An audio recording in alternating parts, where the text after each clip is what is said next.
एक vector quantity को दूसरी वेक्टर क्वांटिटी के साथ मल्टीप्लाई करूंगा तो उसके नतीजे में जिस तरह कि हम पहले पढ़ चुके हैं, या तो वो यील्ड करेगी एक स्केलर क्वांटिटी या फिर ये यील्ड करेगी एक वेक्टर क्वांटिटी। या तो इसके नतीजे में एक स्केलर क्वांटिटी बननी है या फिर इसके नतीजे में जो हमें क्वांटिटी मिल रही होगी वो क्वांटिटी क्या होगी, वो वेक्टर क्वांटिटी होगी। तो दो ऑप्शन हमारे पास मौजूद है, या तो हमें स्केलर क्वांटिटी मिलनी है या फिर वेक्टर क्वांटिटी मिलनी है। अगर तो दो वेक्टर्स को आपस में मल्टीप्लाई करने के नतीजे में स्केलर क्वांटिटी मिलती है, ऐसे प्रोडक्ट को हम बोलते हैं डॉट प्रोडक्ट। और अगर हमें वेक्टर क्वांटिटी मिलती है तो ऐसे प्रोडक्ट को हम बोलते हैं क्रॉस प्रोडक्ट। अब ये स्केलर या डॉट प्रोडक्ट एंड वेक्टर या क्रॉस प्रोडक्ट, इनको हम बारी बारी देखते हैं कि ये होती क्या चीज है। सपोज कर लेते हैं, सबसे पहले हम देख लेते हैं यहाँ पे कि हमारे पास जो स्केलर या डॉट प्रोडक्ट है ये क्या होता है।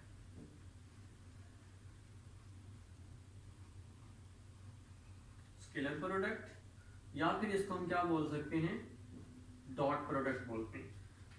सबसे पहले इसकी रिप्रेजेंटेशन आप लोगों ने याद रखनी है। जब भी दो वेक्टर्स का मैंने डॉट प्रोडक्ट लेना है तो इसको रिप्रेजेंट किया जाता है ए बी।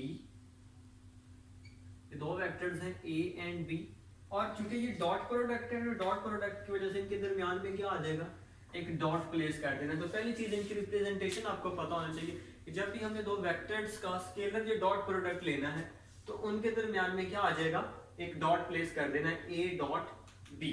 अब ये करते कैसे हैं, हम दो वेक्टर्स को इसे भी सपोज कर लेते हैं।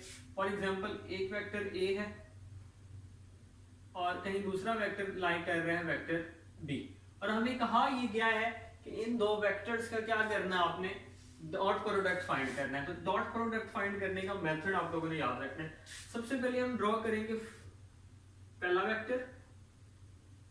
हमने क्या ड्रॉ किया, पहला वेक्टर। अब रूल क्या होता है, हमने चूंकि इन दो वेक्टर्स के दरमियान एंगल ऑफ फाइंड करना है, तो एंगल फाइंड करने का रूल ये होता है कि हम एंगल बिटवीन वेक्टर्स जब भी फाइंड करते हैं तो वो एंगल बिटवीन देयर टेल्स होता है। मतलब हमने वेक्टर्स का जब भी एंगल फाइंड करना है तो हमने उनकी टेल्स को आपस में क्या करना है, ज्वाइन कर देना। इस चीज का मतलब फिर जो बी की टेल है वही है, तो इनकी टेल्स को मैंने क्या कर दिया, आपस में ज्वाइन कर दिया। ये मेरे पास वेक्टर क्या बन गया, बी। अब इनके दरमियान जो एंगल बनेगा वो एंगल, फॉर एग्जांपल मैं यहाँ पे लिख देता हूँ, वो एंगल क्या है, थीटा। तो जब भी हमने वेक्टर्स के दरमियान एंगल फाइंड करना है हम उनकी टेल्स को मिलाएंगे, एंगल बिटवीन देयर टेल्स देखा जाता है। ये इंपॉर्टेंट पॉइंट आप लोगों ने याद रखना है। अब हमने फाइंड करना है ए डॉट बी। तो ए डॉट बी का फॉर्मूला क्या है, जब भी मैंने फाइंड करना है ए डॉट बी, दो वेक्टर्स का डॉट प्रोडक्ट, तो सिंपल सा भी होता है कि हमने जो पहला वेक्टर है उसकी क्या लेनी है, मैग्नीट्यूड लेनी है। तो यहाँ पे मैं ए की क्या ले लूंगा, मैग्नीट्यूड ले लूंगा, ए की मैग्नीट्यूड। और सेकंड वेक्टर का प्रोजेक्शन लेना है इन the direction of first vector.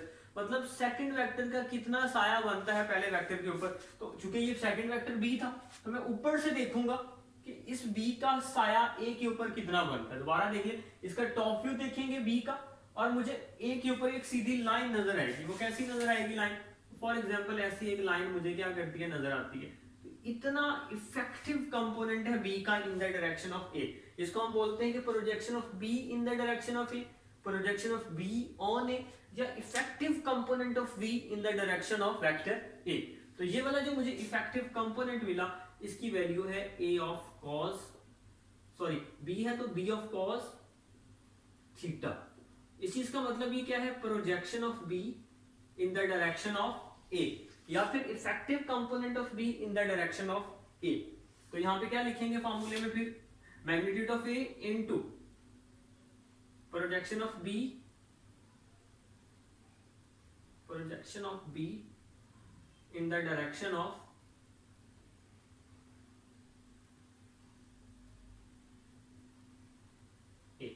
A vector की डायरेक्शन में बी की क्या लेनी है, प्रोजेक्शन, या projection of B along A, या फिर effective component of B in the direction of vector. तो ये वाली चीज आ गई ए, क्योंकि मैग्नीट्यूड थी, इसका हमने फाइंड आउट कर लिया। ये किस चीज के बराबर है, बी कॉस थीटा। इस चीज का मतलब जो दो वेक्टर्स का हमने डॉट प्रोडक्ट लेना है वो बराबर होता है A B cos of theta. अच्छा, यहां से एक एडिशनली चीज आप लोगों ने जो याद रखनी है आपसे ये पूछ सकता है कि आप projection of B in the direction of A बताएं। तो यहाँ पे ये प्रोजेक्शन वाला पार्ट है, मैं ए को दूसरी तरफ लेके जाता हूँ, तो B cos theta, projection of B in the direction of A क्या आता है, A dot B over A. अच्छा यहां से जरा मैं इसको स्प्लिट करता हूं आपके सामने, और एक बड़ा इंटरेस्टिंग किस्म का रिजल्ट मुझे यहाँ पे मिल रहा है। मैं इसको सेपरेट लिख लेता हूँ और बी को सेपरेट लिखता हूँ, तो ये मुझे बनता है वेक्टर और नीचे मैग्नीट्यूड ऑफ वेक्टर और साथ में क्या आ गया, बी आ गया। इस चीज का मतलब क्या होगा कि डॉट प्रोडक्ट के साथ बी उधर है, vector over magnitude of the vector जो होता है इसको हम बोलते हैं यूनिट वेक्टर। तो इस चीज का मतलब ये होगा कि जो प्रोजेक्शन का आंसर आता है बी कॉस थीटा का, वो बराबर आता है unit vector of A dot vector B. आप लोगों ने ये भी याद रखना है कि projection of B in the direction of A का फॉर्मूला ये भी हो सकता है कि आपके पास A dot B over A या फिर A hat dot B. A क्या है, यूनिट वेक्टर, ये क्या है, यूनिट वेक्टर। सेम अगर हमसे पूछ लिया जाता कि आप फाइंड आउट करें बी डॉट ए, तो बी डॉट ए के लिए क्या करना था, हम इसी तरह वेक्टर कंसीडर कर लेते हैं, एक वेक्टर ए, मैं डायरेक्ट टेल्स को ज्वाइन करने जा रहा हूं, दूसरा वेक्टर बी। अब इन दोनों के दरमियान एंगल थीटा, हमारी रिक्वायरमेंट है, हमने फाइंड करना है बी डॉट ए। इस चीज का मतलब चूंकि पहले बी है तो मैग्नीट्यूड ऑफ बी। अब ए की प्रोजेक्शन लेनी है, इस चीज का मतलब में ए का कितना अक्स बनता है कहां पे, बी के ऊपर, तो वो कुछ इतना पार्ट बनता है, इसको हम बोलेंगे ए ऑफ कॉस थीटा। ये बनती है projection of A along B. ये फॉर्मूला बन गया बी डॉट ए का बी, और ये बनेगा ए कॉज ऑफ थीटा। तो इसको सिंपली किया तो ये बन गया आपके पास A B cos of theta, ये बी डॉट ए बी है, ये हमारे पास आ गया। इससे हमने सीखा क्या कि जब भी हम डॉट प्रोडक्ट लेते हैं तो हम ए डॉट बी फाइंड करें या बी डॉट ए फाइंड करें, ओवरऑल आंसर पे कोई इफेक्ट नहीं पड़ता। तो इस चीज को हम ये कह सकते हैं कि dot product of two vectors होता है, ये होल्ड करता है किस कौन से लॉ को, कम्यूटेटिव लॉ ऑफ मल्टीप्लिकेशन। यहाँ से हमने कंक्लूजन क्या निकाली, जो ए डॉट बी है वो बराबर आएगा बी डॉट ए के, और इसको हम क्या बोलते हैं, कम्यूटेटिव लॉ ऑफ मल्टीप्लिकेशन। मतलब डॉट प्रोडक्ट फॉलो करता है कम्यूटेटिव लॉ को। एक एग्जांपल देख लेते हैं, देन फर्दर मूव करेंगे बाकी चीजों की तरफ।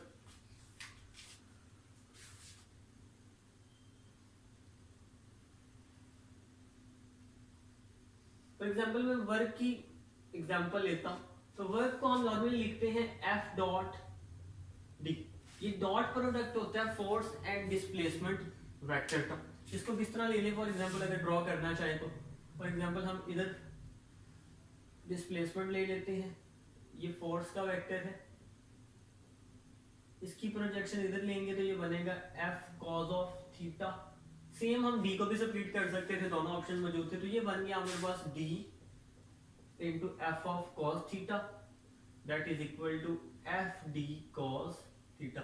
ये हमारे पास वर्क का।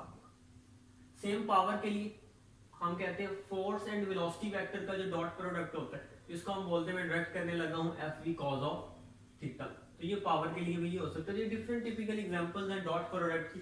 डॉट प्रोडक्ट के नतीजे में जो हमें क्वांटिटी मिलती है वो हमेशा क्या होती है, स्केलर होती है। देखिए आपसे क्वेश्चन पूछा जा सकता है कि force and velocity both are vectors but power is scalar. Why?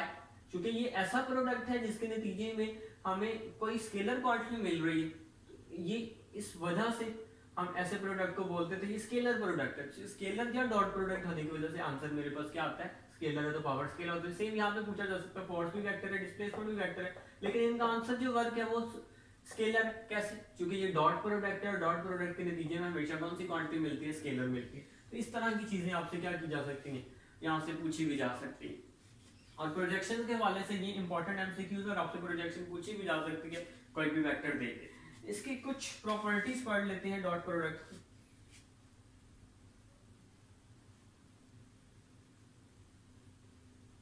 पहली प्रॉपर्टी हम यहाँ पे कर चुके, कि कम्यूटेटिव लॉ क्या होगा यहाँ पे फॉलो होगा। अच्छा, अगर मैं बात करूं पैरेलल वेक्टर्स,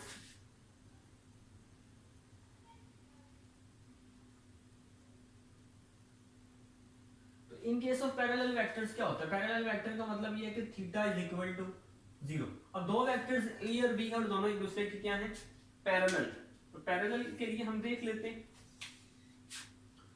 ए डॉट बी, हम फॉर्मूला लिखेंगे A B cos of theta, और यहाँ पे जो थीटा है वो 0 था तो कॉस 0 पे वैल्यू होती है 1। इस चीज का मतलब जो ए डॉट बी बनता है वो बराबर बनता है ए बी के। इस चीज को हम बोलते हैं कि इस केस के अंदर जो डॉट प्रोडक्ट का आंसर आता है वो क्या आता है?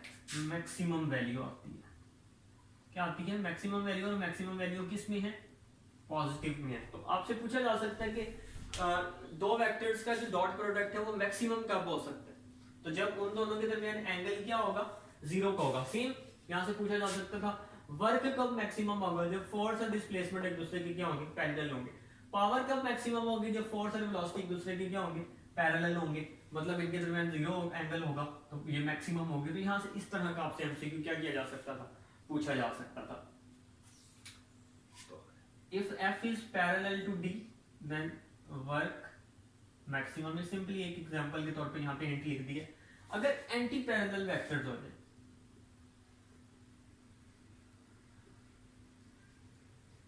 एंटी पैरेलल का मतलब ये है कि theta is equal to 180 degree अगर आपके पास हो जाता है, तो सेम इसको मैं लिख देता हूँ ए डॉट बी क्या आ जाएगा आपके पास?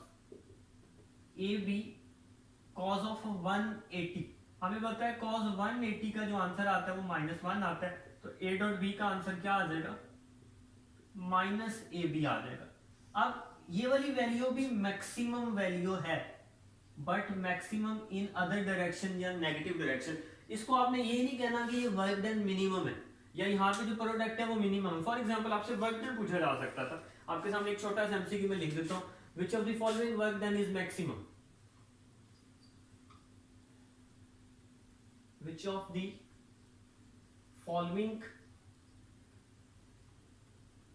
work done is maximum? Option A आपके पास था 100 जूल, ऑप्शन बी था 0 जूल, ऑप्शन सी था -500 जूल, ऑप्शन डी था आपके पास 400 जूल। आपसे ही एमसीक्यू पूछा गया कि इनमें से आपने आइडेंटिफाई करना है कौन सा वर्क मैक्सिमम है। तो यहाँ पे देखिए आप, बज़ाहिर मुझे ये लग रहा है कि जो 400 है ये मैक्सिमम होना चाहिए क्योंकि ये पॉजिटिव वैल्यू है, लेकिन ये फार्मूला मुझे ये सजेस्ट करता है कि ए डॉट बी का आंसर मैक्सिमम ही है। अगर इसकी मैग्नीट्यूड लूंगा मैक्सिमम ही होगा। नेगेटिव तो जिस डायरेक्शन को रिप्रेजेंट कर रहा है कि इन ऑपोजिट डायरेक्शन है, लेकिन उसकी मैग्नीट्यूड तो मैक्सिमम ही है। तो यहाँ पे जो बेस्ट ऑप्शन आना चाहिए था फिर वो क्या था? -500 जूल जो वर्क होगा ये मैक्सिमम होगा। तो इसको आपने ये नहीं समझना कि ये मिनिमम वैल्यू है। एक मिसकंसेप्शन है, बच्चे इस नेगेटिव होने की वजह से इसको समझते हैं कि ये मिनिमम है। ये मिनिमम नहीं है, मैक्सिमम ही है, but in reverse direction. For perpendicular vectors अगर बात करें,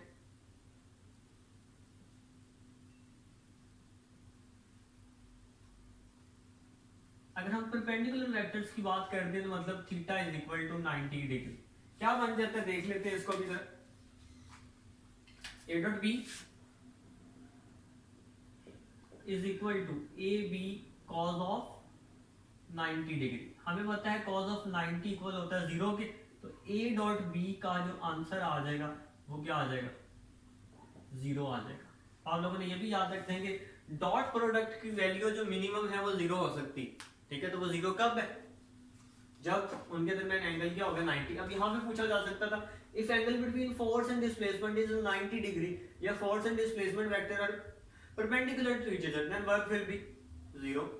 पावर में फोर्स एंड वेलोसिटी परपेंडिकुलर है, पावर विल बी 0। तो इस तरह के एमसीक्यूज आपसे पूछे जा सकते हैं। For example force is perpendicular to D then work is equal to 0। Force is perpendicular to velocity, power is equal to 0। तो इस तरह के एमसीक्यूज आप लोगों ने अपने माइंड में रखने हैं कि आपसे इस लेवल के एमसीक्यू भी पूछा जा सकता है। तो चीजें एक्स्ट्रा कर लेते हैं जो बुक में नहीं है।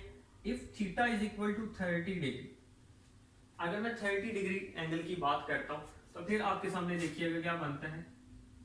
A dot B is equal to A B cos of 30, ठीक है। अब cos 30 के ऊपर जो वैल्यू होती है ना वो बराबर होती है स्क्वायर रूट 3/2। क्या वैल्यू होती है? Square root 3/2। ये वैल्यूज के लिए भी मैं आपको एक छोटा सा टेबल यहाँ पे बता ही देता हूँ इस साइड पे। आप लोगों ने याद रखना है कि हमने कैसे वैल्यूज को याद रखना है कि कौन सी वैल्यू आपके पास आएगी। बड़ा आसान सा मेथड है। देन मैं वापस आऊंगा दोबारा इस टेबल के ऊपर। हम यहाँ पे ट्रिग्नोमेट्रिक फंक्शन और एंगल्स के पैरेलल में आपके सामने बना रहा हूँ। यहाँ पे फॉर एग्जांपल मैं लेता हूँ साइन थीटा, यहाँ पे मैं ले लेता हूँ कॉस थीटा और यहाँ पे मैं ले लेता हूँ टेंजेंट थीटा। ये विदाउट कैलकुलेटर आप लोगों ने इसको कैसे याद रखना है, बड़ा आसान सा वे। यहाँ पे एंगल हम ले लेते हैं 0 के बाद मेनली हमें रिक्वायर होता है 30 के ऊपर, हमें 45 की रिक्वायरमेंट यूजुअली होती है, हमें 60 पे पता होना चाहिए एंड फाइनली हमसे जो पूछा जा सकता है मेन जो वैल्यूज हैं वो 90 पे पूछा जा सकता है। तो ये इन वैल्यूज के लिए हमने अगर ये फाइंड आउट करनी है साइन थीटा, कॉस थीटा या टेंजेंट थीटा, तो वो कैसे फाइंड कर सकते हैं। सबसे पहले आपको 4 तक गिनती आनी चाहिए, ठीक है।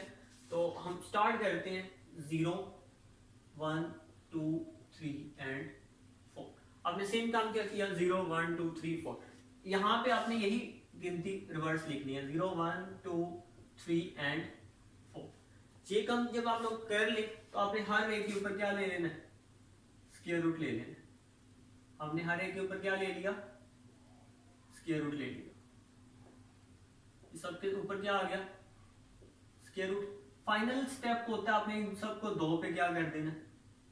डिवाइड कर देना।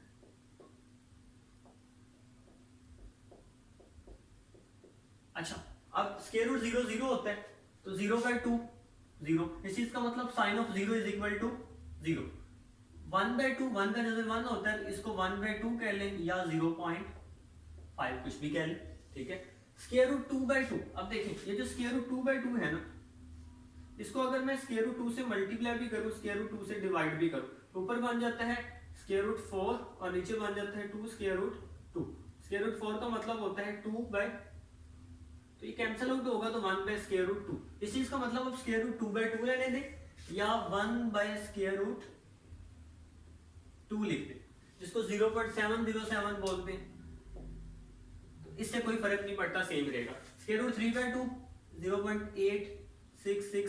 स्क्वायर रूट 4 होता है आपके पास 2, तो ये 2/2 का आंसर क्या आ जाएगा? 1। अब इसी आंसर को हमने क्या लिख देना? उल्टा लिख देना। पहला आंसर था 0, दूसरा था 1/2, तीसरा था 1 बाय स्क्वायर रूट 2, चौथा था स्क्वायर रूट 3/2 वही वाला, और पांचवा था 1। ये आपके पास क्या आ जाएगी? हर एंगल के अगेंस्ट, मतलब साइन 0 पे 0, साइन 30 पे 1/2, साइन 45 पे 0.707, साइन 60 पे 0.866, साइन 90 पे 1, cos 0 पे 1, cos 30 पे स्क्वायर रूट 3/2, cos 45 पे 1/2, cos 60 के ऊपर 1, cos 45 पे 1 पे स्क्वायर रूट 2, cos 60 पे 1/2 एंड cos 90 पे 0। अब टेंजेंट थीटा, टेंजेंट थीटा जो बराबर होता है ना फार्मूले के अकॉर्डिंग, ये बराबर होता है sine theta by cos theta. मतलब ऊपर वाली वैल्यू को नीचे पे डिवाइड कर दें तो ये बनता है 0/1। 0 को 1 पे डिवाइड करें तो 0। यहाँ पे 1/2 डिवाइडेड बाय स्क्वायर रूट 3/2। ये देखिए किधर 1/2 डिवाइडेड बाय स्क्वायर रूट 3/2। ये ऊपर जाएगा तो बनेगा 1/2 multiply by 2 by square root 3। ये कैंसिल आउट हो जाएगा, ये बन जाएगा 1 बाय स्क्वायर रूट 3। डन हो गया। देन आपके पास आता है स्क्वायर रूट 2/2, स्क्वायर रूट 2/2 ये आपके पास आ जाएगा 1। देन हमारे पास आता है स्क्वायर रूट 3/2 एंड 1/2। अब यही वाली चीज उल्ट है, ये देखिए स्क्वायर रूट 3/2 डिवाइडेड बाय 1/2। ये स्क्वायर रूट 3/2 मल्टीप्लाई बाय 2/1, तो या इसका आंसर आ गया square root 3। And 1 divided by 0, किसी भी नंबर को 0 पे डिफाइन करें तो वो अनडिफाइंड हो जाता है, तो ये अनडिफाइंड आंसर आ जाएगा। तो ये सिंपलेस्ट वे है इन वैल्यूज को क्या रखने का? याद रखने का। तो आप इसको इस वे में भी क्या कर सकते हैं? याद रख सकते हैं। नाउ हम मूव करते हैं क्विकली उस तरफ जो हमारी रिक्वायरमेंट है। अब देख लेते हैं cos ऑफ 30 की वैल्यू थी तो a dot B into cos of 30। अब cos 30 की वैल्यू मैंने यहाँ से देख ली, दोबारा हम चेक कर लेते हैं, स्क्वायर रूट 3/2 डेफिनेटली हमने सही लिखी थी, और साथ में ए बी क्या आ जाएगा, वैसे ही आ जाएगा। अच्छा, ये स्क्वायर रूट 3/2 की वैल्यू होती है 0.866, इस चीज को लिखते हैं 0.866 ए बी, इनके ऊपर वेक्टर साइन क्योंकि ये वेक्टर्स थे। इससे मुझे क्या पता चला, ये ए बी कौन सी वैल्यू थी, ये मैक्सिमम वैल्यू थी। जब एंगल 30 होगा, इस 30 एंगल के ऊपर जो ए डॉट बी होता है ना, वो 86.6% ऑफ मैक्सिमम वैल्यू होता है।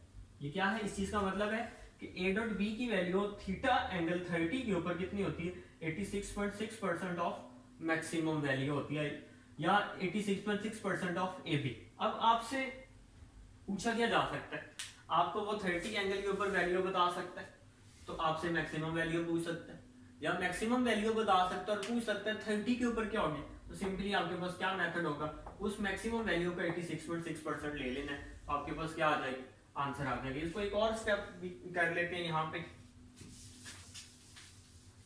अगर आपसे ये पूछ ले कि if theta is equal to 45 degree, then क्या बनता है, A dot B is equal to A B cos of 45।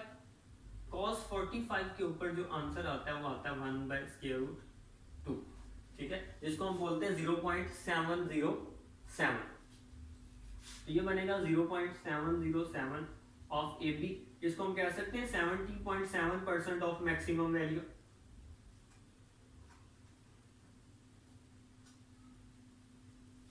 Done.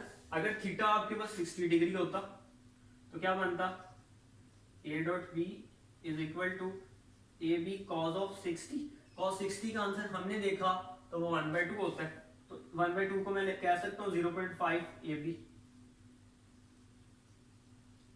इस चीज का मतलब ये हुआ कि यहाँ पे वो बनती है 50% ऑफ मैक्सिमम वैल्यू, या फिर 60 के ऊपर जो वैल्यू होती है वो क्या होती है,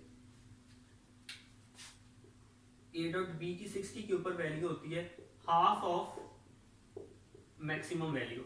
अब सेम यही चीजें आपसे पूछ लिया जाए कि वर्क डन के हवाले से, मतलब वर्क डन कब अपनी मैक्सिमम वैल्यू को हाफ होगा, किस एंगल के ऊपर, at the angle of 60। Work done किस एंगल के ऊपर 70.7 होगा, 45 के ऊपर, इस एंगल के ऊपर 86.6% ऑफ मैक्सिमम वर्क डन होगा, ये पूछा जा सकता है। तो इन डॉट प्रोडक्ट वाली जितनी भी फिजिक्स में क्वांटिटीज, उनके लिए ये चीजें एडिशनली आपसे क्या की जा सकती है, पूछी जा सकती है। तो आप लोगों ने इन चीजों में भी क्या करना है, मेमोराइज कर लेना है। डन। इनको मैं रेज कर रहा हूं ताकि हम टॉपिक की तरफ दोबारा वापस आए, जो हमारा मेन आर्टिकल था।